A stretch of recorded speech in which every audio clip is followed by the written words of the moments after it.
Como disminuye la síntesis de albúmina, va a disminuir una presión que es la presión oncótica. La presión oncótica es un tipo de presión que favorece que todo el líquido que tenemos en el tejido, en el intersticio, o sea, en este espacio, regrese al interior de un vaso, de un capilar sanguíneo. Y entonces, como esta presión disminuye, todo ese líquido que debería de regresar al interior de un vaso sanguíneo se queda fuera en este espacio. Y eso forma los edemas. Por eso los se ven como hinchaditos. Cada vez que tú veas una persona con edema, que son las que incluso le pones la mano, o sea, le está la mano o el pie y le pones el dedito y le quitas el dedo y se queda marcado, esos son el tipo de edema que te digo. Cada vez que veas esto, piensa en una disminución en la presión oncótica por disminución en síntesis de albúmina. Hay muchas más explicaciones, que presión arterial, que presión hidrostática, que puede haber incluso una infección, una obstrucción en un nódulo linfático, o sea, hay muchas, pero es casi seguro que se deba a esto. Digo, además, como las enfermedades más comunes que hay, siempre son hepáticas, pues es muy común que cada vez que veas una persona con edema, una de dos, o le está fallando el riñón o le está fallando el hígado, pero la albúmina la trae baja. Estoy casi seguro que en el 90% de los casos que tengamos una persona con edema, se deba a una disminución de albúmina. En este caso se debe a la hipoxia que está produciendo poca energía. En adultos, como te decía, un adulto que tiene un edema, pues yo cuando veo un adulto con edema es chécale el riñón o chécale el hígado. ¿Por qué?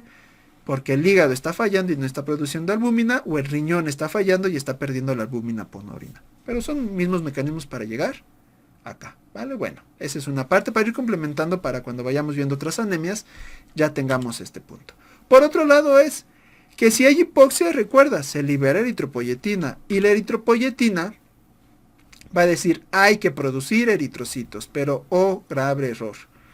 Resulta que es un recién nacido, acuérdate que estamos hablando de hidropesia fetal. Ya me fui con el edema para adultos, pero estamos hablando de este esquema es hidropesia fetal. Que el producto recién nacido, muchas partes de su cuerpo producen eritrocitos, no nada más la médula ósea. Entre ellos, el hígado. Y entonces el hígado se pone a producir eritrocitos. Se pone a producir o intenta producir células sanguíneas. ¿Y qué pasa? Que como empieza a crecer toda la parte del tejido que se dedica a producir sangre, disminuye el tejido que debe de hacer la función del hígado. O se hace el parénquima funcional. Imagina que en el salón de clases está el maestro y están los alumnos. Y decimos, ¿saben que esta clase pues vamos a aceptar por alguna razón? Vamos a necesitar que aquí sea el lugar donde estén los conserjes, los que hacen la limpieza. Ah, bueno, pues está ahí. Entonces tenemos en el salón al maestro, a los alumnos y los que hacen el aseo, a los conserjes. Y empiezan a llegar cada vez más conserjes. Y al final nada más cabe un alumno, un maestro y 57 conserjes. Pues ya, ¿para qué? No, ¿para qué das clases? Y ya mejor hazlo todo de conserjes, porque ya no caben los alumnos. Lo mismo ocurrió aquí.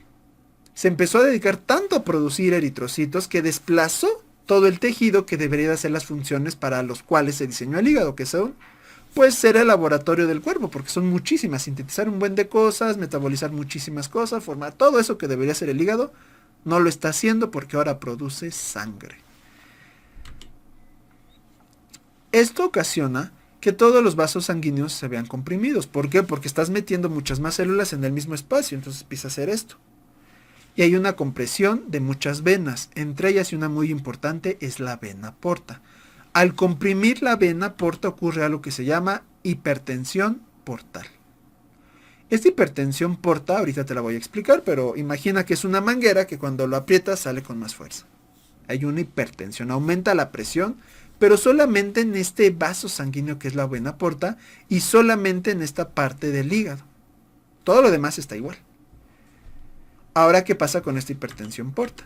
Como hay una hipertensión portal, la primera respuesta es la vasodilatación arterial. Como está tan apretado, o sea, porque ya está apretado por el tejido, ocurre en vasos sanguíneos aledaños una vasodilatación para liberar la presión sanguínea.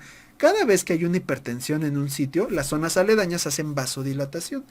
Y al hacer vasodilatación, ocurre que pareciera que hay menos flujo sanguíneo. O sea, el flujo sanguíneo está bien así, ¿no? Pero como hace esto, ya no tienes suficiente sangre para llenar este nuevo calibre del vaso sanguíneo. Y pareciera que tienes un volumen sanguíneo bajo, y no, tienes la misma sangre, pero como ahora hay un efecto vasodilatador, pues a tus vasos sanguíneos les dice, ok, ya no tienes suficiente sangre para llenarme. Y la sangre puede decir, no, yo estoy bien, lo que pasa es que tú te hiciste muy grandota. ¿Qué necesitamos? Aumentar el volumen sanguíneo. ¿Y eso cómo lo hacemos? Activando el sistema renina-angiotensina-aldosterona. Sistema renina-angiotensina-aldosterona. Este sistema, lo que ocasiona, lo que intenta hacer, es aumentar el sodio, aumentar el flujo sanguíneo y aumentar la presión arterial. ¿Por qué? Porque como también hubo un aumento en el calibre, hay menos agua y eso hace que disminuya la presión arterial. Bueno, ahí está. Entonces el sistema renina-angiotensina-aldosterona es un sistema muy sencillo, el nombre es más complejo que el sistema, que lo que hace es que el riñón atrape el agua que ibas a perder por orina para que aumente tu agüita y atrape el sodio para que te quedes con el sodio. ¿Por qué? Porque recuerda que el sodio y la glucosa atrapan agua. Cada vez que tú comes algo salado o algo dulce te queda hasta como sed. Aquí no empiezas a tomar más agua. ¿Por qué? Porque te roba todo el agua. Entonces este sistema renina-angiotensina-aldosterona lo que favorece es, primero, a nivel renal, una vasoconstricción. Ahí el riñón. O sea, todo lo demás está vasodilatado, pero a nivel de riñón hay una vasoconstricción. Para que aumente la presión sanguínea a nivel de riñón. Y eso a largo plazo causa un daño renal. Esto se conoce como síndrome hepatorrenal.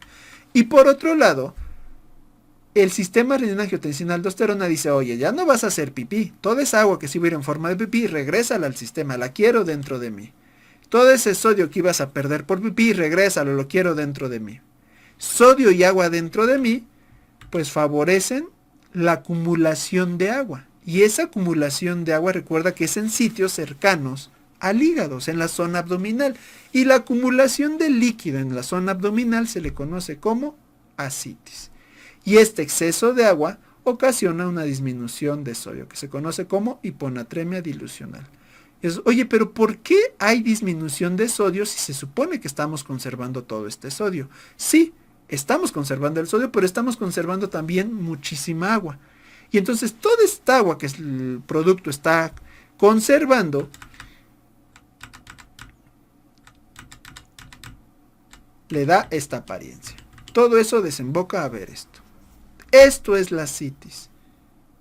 Y también está hinchado en varios sitios por el edema. Y eso da la hidropesia fetal. Mira cómo fue todo este proceso. Anótalo, repítelo las veces que tengamos. Espero haber sido lo suficientemente claro. Repítelo las veces que lo consideres para que este mecanismo quede perfectamente entendido. Y esto mismo ocurre en la talasemia y en cualquier anemia hemolítica. ¿Vale? Bueno, y la anemia, en estos casos la anemia es una anemia hemolítica grave. Puede ser desde nada hasta el caso de que te enseñé. Es una anemia hemolítica grave o frecuente. Vamos a encontrar una microcitosis hipocromía y los hallazgos de laboratorio son disminución de hemoglobina, disminución de hemoglobina corpuscular media o concentración media de hemoglobina corpuscular. Esto ahorita te lo explico.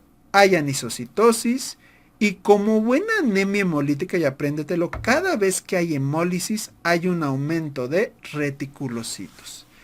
Y como los reticulocitos son más grandes que un eritrocito normal, pueden elevar el volumen corpuscular medio. Entonces, por definición, es una anemia microcítica hipocrómica. Pero cuando tiene muchísimos reticulocitos, el volumen corpuscular medio puede ser incluso normal, aunque yo lo esperaría bajo. ¿Qué pasa? Que cuando recuerdas la tablita que yo te puse, que volumen corpuscular medio normal, pero con anisocitosis y un 10% de microcitos, ya se conoce como microcitosis 1 más, pues eso ocurre aquí. Que esté el AD elevado, puedo tener volumen corpuscular medio normal, pero ya como lo vimos, incluso puede ser con eso una microcitosis. Para que no te confundas. Y bueno, y volviendo al tema, ¿por qué puse tantas imágenes de vampiro? Bueno, parece ser que las porfirias, yo ya te hablé de las dos que son hemolíticas, o las dos que son eritropoyéticas, mejor dicho, pero todas en conjunto, viste incluso cómo se ven, ¿no?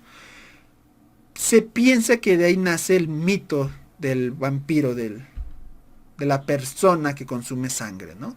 Obviamente el mito fue madurando porque en un principio decían que era energías, que tomaba energías, que era una persona que se pactó con el diablo. O sea, hay muchas cosas, ¿no? Pero digamos que el vampiro moderno, el que nos llegó hoy a nuestros cines, o a nuestros libros, a nuestras películas, a las series y todo lo esas que hay, puede ser que haya sido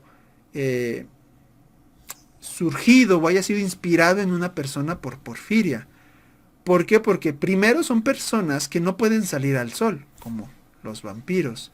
Son personas que necesitan constantemente sangre, como las personas, como los vampiros, ¿no? ¿Por qué?